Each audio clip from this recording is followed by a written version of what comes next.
ശബരിമല സ്വർണ്ണമോഷണ കേസിൽ ദേവസ്വം ബോർഡ് മുൻ secretary Jayashree Pathanamthitta sessions കോടതിയിൽ മുൻകൂർ ജാമ്യാപേക്ഷ നൽകി.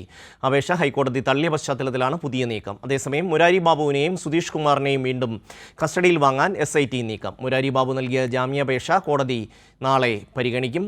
സുജു ടി ബാബു ചേരുകയാണ്. സുജു, എന്തൊക്കെയാണ് വിവരങ്ങൾ?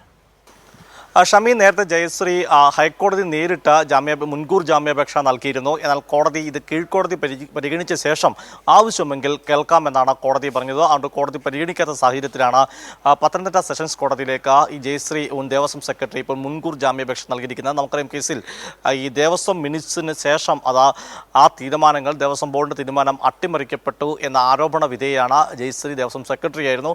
സ്വാഭാവികമായി തന്നെ കേസിൽ പ്രതിയുമാണ്. അറസ്റ്റിലാക്കപ്പെടുകയും ജയിലിലടയ്ക്കപ്പെടുമെന്ന ഭയത്താലായിരിക്കാം ജയശ്രീ ഇപ്പോൾ മുൻകൂർ ജാമ്യാപേക്ഷ സമർപ്പിച്ചിരിക്കുന്നത്. പത്തനംതിട്ട സെഷൻസ് കോടതിയാണ്. കോടതി കേസ് എന്ന് പരിഗണിക്കും എന്ന കാര്യത്തിൽ വ്യക്തതയില്ല. മറ്റൊരു പ്രധാനപ്പെട്ട കാര്യം, മുരാരി ബാബു നൽകിയിരിക്കുന്ന ജാമ്യാപേക്ഷ ഇപ്പോൾ നിലവിൽ റിമാൻഡിലാണ്. മുരാരി ബാബു ജുഡീഷ്യൽ കസ്റ്റഡിയിലാണ്. മുരാരി ബാബു റാന്നി കോടതിയിലാണ് ഇപ്പോൾ ജാമ്യാപേക്ഷ കൊടുത്തിരിക്കുന്നത്. അത് നാളെ കേസ് പരിഗണിക്കാനാണ് സാധ്യത. നാളെ കേസ് പരിഗണിക്കുമെങ്കിൽ SITയുടെ വിശദമായ വാദം കേട്ട ശേഷം മാത്രമായിരിക്കാം കേസിൽ വിധി പ്രസ്താവിക്കുക. മറ്റൊരു പ്രധാനപ്പെട്ട കാര്യം, സുധീഷ് കുമാറിനെയും, അതായത് മുൻ എക്സിക്യൂട്ടീവ് ഓഫീസർമാരായിരിക്കും സുധീഷ് കുമാറിനെയും മുരാരി ബാബുവിനെയും ആ കേസിൽ കസ്റ്റഡി അപേക്ഷ SIT നൽകാനാണ് സാധ്യത. നൽകിയിട്ടുണ്ട്. അത് കോടതിയിൽ കസ്റ്റഡിയിൽ വാങ്ങിയ ശേഷം പിന്നീട് സന്നിധാനത്ത് ഉൾപ്പെടെയുള്ള സ്ഥലങ്ങളിലെത്തി തെളിവെടുപ്പ് നടത്തണം, കൂടുതൽ ചോദ്യം ചെയ്യണം. അതുകൊണ്ട് റാന്നിയിൽ കോടതി SIT കസ്റ്റഡി അപേക്ഷയും നൽകിയിട്ടുണ്ട്. അജിംഷാദ.